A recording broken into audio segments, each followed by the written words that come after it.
Hello everyone, good morning. कैसे हैं आप लोग? उम्मीद करता हूं कि आप लोग अच्छे होंगे और जोर शोर से एग्ज़ाम का तैयारी कर रहे होंगे। तो आज हम लोग समझेंगे इतिहास का एक किसान और नगर चैप्टर का ऑब्जेक्टिव प्रश्न, जो कि एक वीडियो देखने के बाद कंप्लीट ऑब्जेक्टिव प्रश्न क्लियर हो जाएगा। तो इसके लिए हम लोग समझेंगे इस कहानी को ध्यान से।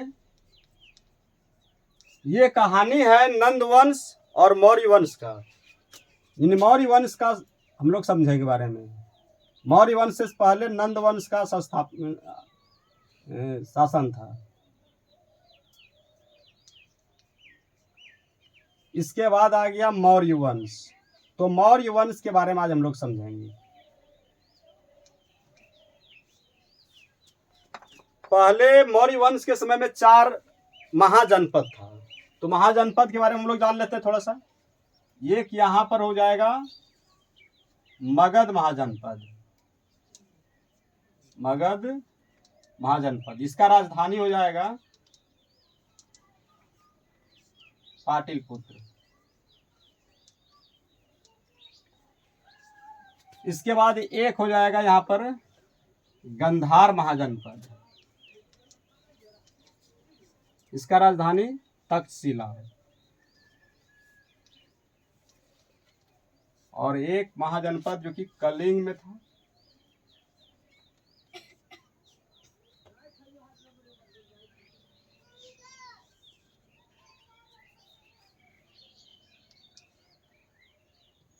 एक था आमवंती जो बीच में पड़ता है।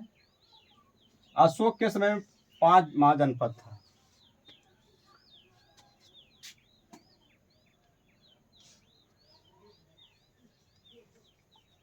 आमवंती। तो हम लोग समझेंगे कि कैसे इस मौर्य वंश का संस्थापक अगर कहा जाए तो चंद्रगुप्त था। चंद्रगुप्त मौर्य।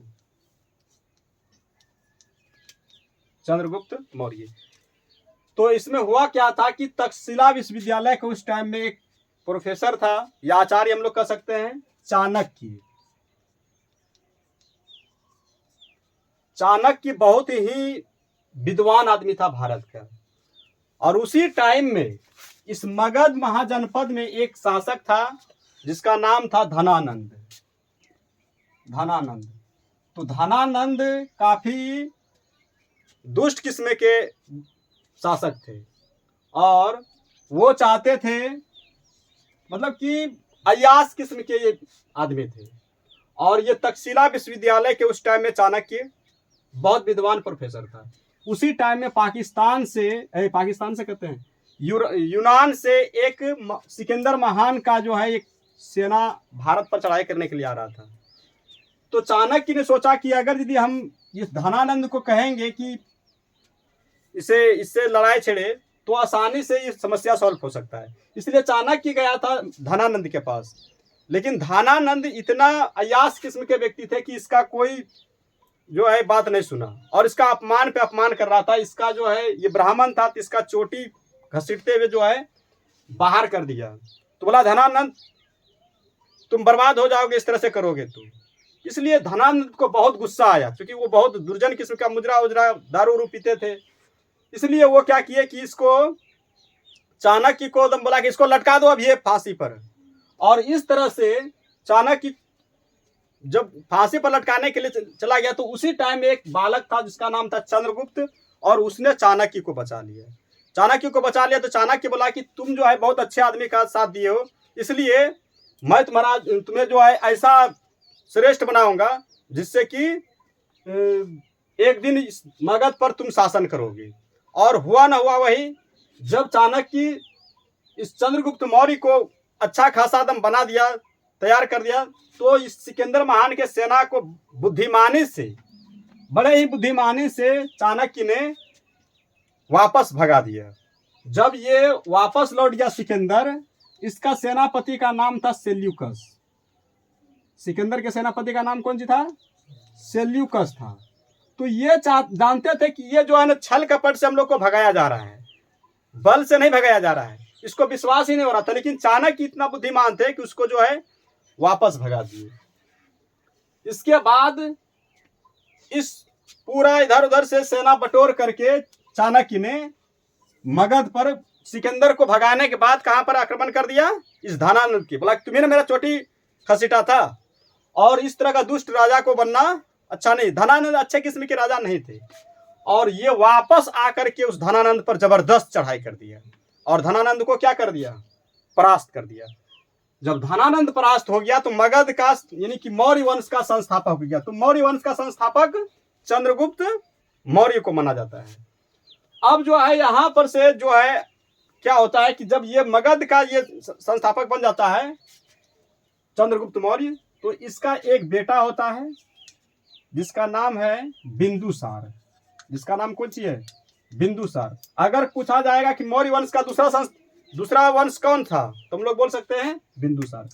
बिंदुसार जितना चंद्रगुप्त मौर्य जो है वीर और बहादुर थे, उससे कहीं ज्यादा खराब अय्याश किस्म के बिंदुसार हो गया। इसका जस्ट अपोजिट हो गया। यानी कि जितना वो अच्छे किस्म के थे उस तरह का ये बिंदुसार नहीं था। बिंदुसार अय्याश किस्म के हो गया। कहा जाता है कि ये 16 विवाह किया था। 16 विवाह है ना, और 101 इसको पुत्र था। कितने बच्चे थे? 101 ये कहा जाता है ना। अब जो है 16 विवाह इसने किया था, तो इसमें इसका जो है नाजायज बहुत सारा विवाह था। इतना मतलब कंफर्म नहीं है, लेकिन 1-2 विवाह तो कंफर्म था, लेकिन 16 विवाह इसने किया था।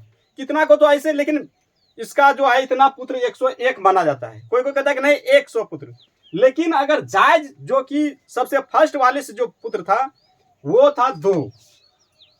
तो 2 में से था एक सुसीम और एक था अशोक। सुसीम और दूसरा था अशोक। अब देखो इसके बारे इससे ज्यादा प्रश्न पूछा जाता है अशोक के बारे में। अशोक से ज्यादा प्रश्न इसमें पूछ लिया जाता है। बिंदुसार का जो जायज पुत्रों में जो है सुसीम और अशोक आ जाता है।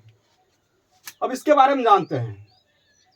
सुसीम को उस टाइम में ये बिंदुसार बोला कि एक काम करो, तुम चले जाओ यहाँ जम्मू कश्मीर। अवंती का जो है इस टाइम में मुद्दा बहुत खराब चल रहा था, वहां पर विदेशी का बहुत मामला खराब था, और यहाँ पर भेजा था इसको अशोक को कि बेटा तुम चले जाओ यहाँ का मुद्दा को सुलझा दो। जब ये यहाँ आया तो अशोक बहुत वीर था, बहुत वीर है ना। दिया ही मार काट करके एकदम बर्बाद करके धर के एकदम तुरंत मामला को सुलझा दिया अशोक ने। और जब ये गया ना सुसीम, बोला कि पिताजी यहाँ पर तो मामला सुलझने का नाम ही नहीं ले रहा है, वो तो रोने लगा कि अब उससे काम सफरने वाला नहीं है। जैसे ही पता चला ये बिंदुसार को यहाँ पर जो मगध का उस टाइम में था, तो बिंदुसार को जैसे ही पता चला तो इसने क्या किया कि बोला कि अशोक बेटा तुम चले जाओ वहां पर जम्मू कश्मीर में। और जम्मू कश्मीर में जब ये गया ना तो ये तुरंत जो है 7-8 दिन 1-2 सप्ताह के अंदर में सबको मार काट के बर्बाद कर दिया, धर के दम तुरंत तहस नहस कर दिया। बोला कि मामला सुलझ गया। सेनापति को भेजा, बोला कि हाँ मामला एकदम बिल्कुल शांत है। बोला कि इतना जल्दी हम भी नहीं कर सकते थे, ये मामला को इतना सुलझाना आसान नहीं था। तो फिर अशोक ने कैसे सुलझा दिया? बोला रहेगा आदमी तब ना, वो तो सबको काट दिया धर के। बोला अरे, और इस तरह से अशोक को जो है महान मतलब कि कहा जाने लगा।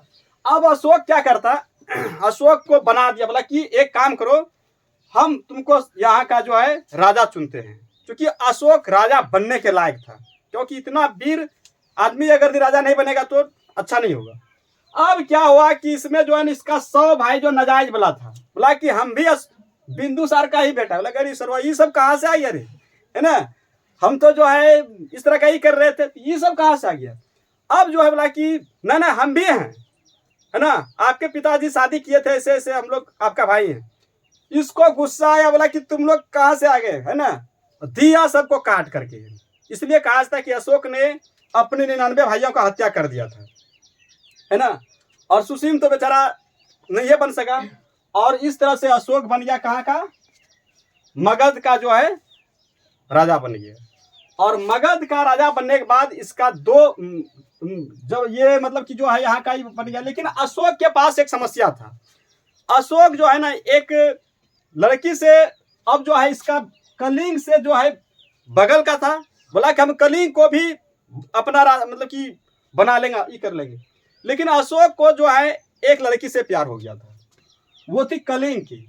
तो बोला कि देखो हम शादी तुमसे करना चाहते हैं। बोला कि देखिए हम ऐसे शादी नहीं कर सकते। बोला क्यों? बोला कि क्योंकि मेरे जो राजा हैं वो वहाँ का नियम है कि कलिंग का मतलब जो लड़कियाँ कलिंग में ही शादी कर सकती है। आप तो कलिंग के है नहीं, आप तो मगध के हैं। बोला कोई बात नहीं, हम जीत लूंगा कलिंग, है ना।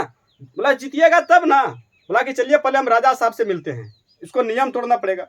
तो ये सम्राट था, अशोक सम्राट था। ये बोला कि राजा साहब हम शादी करना चाहते हैं, एक लड़की है जो कि कलिंग की। बोला ये नामुमकिन है, यहाँ पर कभी कोई शादी नहीं कर सकता है, कलिंग की लड़कियां कलिंग में ही शादी करती है। बोला कि लेकिन बदल दीजिए इस नियम को, हम चाहते हैं शादी करने के लिए। बोला कि नहीं, बोला कि हम अशोक सम्राट है। बोला कि तुम कुछ भी रहो, है ना। बोला कि तो फिर युद्ध होगा। बोला कि युद्ध होगा तो हम उसके लिए तैयार है। तो अशोक को आ गया गुस्सा। बोला कि तो अटैक करते हैं फिर। और ये घमासान युद्ध हुआ कलिंग से, किसी को नहीं छोड़ा। और इतना जबरदस्त, लाखों के एवज में आदमी सब मरने लगा। और इतना खतरनाक युद्ध हुआ कि बच्चा से लेकर के बड़का तक को नहीं छोड़ता था। एकदम जबरदस्त युद्ध हुआ। और अशोक इतना पागल हो गया था युद्ध करने में कि जब पूरा तलवारबाजी करने में काट रहा था ना, तो जिस लड़की से ये प्यार करता था वो नकाब पहनी थी, उसको भी मारा दम धड़ाक से दम। जब देखा बोला अरे ये तो चौपटे हो गया, हम जिससे मतलब कि प्रेम करते थे, जिसके लिए हम युद्ध करते थे, वही गायब हो गया, है ना। अब अशोक को काफी अफसोस इस बात का हुआ। और जब नजर घुमा कर कैसे देखा ना, और उसको दृश्य देख करके कटी कटी का बच्चा सब और विधवा औरतें सब जब पूरा बिलख रही थी ना, वो दृश्य देख करके अशोक का जो है ना दिमाग घूम गया एकदम। बोला कि हम तो जिसके लिए युद्ध करते थे, और अब जो है हमसे युद्ध उद्ध नहीं होगा, काहे कि खूब करेंगे तो थोड़ा सा राज्य बढ़ जाएगा, लेकिन ये बेचारा इस दृश्य को देख करके तो उसका दंग हो गया दिमाग। उसी टाइम में गुस्सा से उधर से दूसर का दिन जो है ना पद्मावती आई। बोला उठाओ अस्त्र, है ना। और जब ये लड़कियों को देखा ना तो और दंग रह गया अशोक। तब जो है उसी दिन जो है ये बोला कि हमसे युद्ध नहीं होगा। बोला कि अस्त्र उठा, तुमने कितना को देखो विधवा कर दिया है, कोई पुरुष नहीं है कलिंग में, हिम्मत है तो उठाओ। बोला कि मैं नहीं उठाऊंगा, आज दिन के बाद मैं युद्ध ही नहीं करूंगा। बोला कि मैं भी निहत्या पर वार नहीं करती हूँ। और पद्मावती ने जो है अशोक को ये करवा दिया। इसके बाद जो है कलिंग ये युद्ध ही बंद कर दिया करना, कौन? अशोक। और इन्होंने अशोक चक्र का निर्माण किया, अशोक का धम बनवाया। बिंदुसार ने एक सारनाथ का स्तंभ बनाया था, ये ज्यादा कुछ नहीं किया था, ये युद्ध नहीं किया था, सारनाथ का स्तंभ बनवाया था। और अशोक जो है अशोक चक्र का ये किया। इसके बाद जो है ये बौद्ध धर्म अपना लिए। और इसका एक बेटा था जिसका नाम था महेंद्र, और एक बेटी थी जिसका नाम था सुमित्रा। इसको भी जो है श्रीलंका भेज दिया बौद्ध धर्म का प्रचार करने के लिए। बोला कोई युद्ध नहीं करेगा, और बिल्कुल। तो ये बहुत शांति का संदेश दिया अशोक ने। और इस तरह से जो है मौर्य वंश का शासनकाल चला। अब इसमें से प्रश्न पूछा जाएगा कि मगध का राजधानी कहाँ था? पाटलिपुत्र। मगध के प्रथम शासक तो चंद्रगुप्त मौर्य, मगध के दूसरे शासक बिंदुसार, मगध के तीसरे शासक तो अशोक, है ना। अशोक के पुत्र का नाम, या और सब बहुत सारा प्रश्न आसानी से इसका जवाब दिया जा सकता है।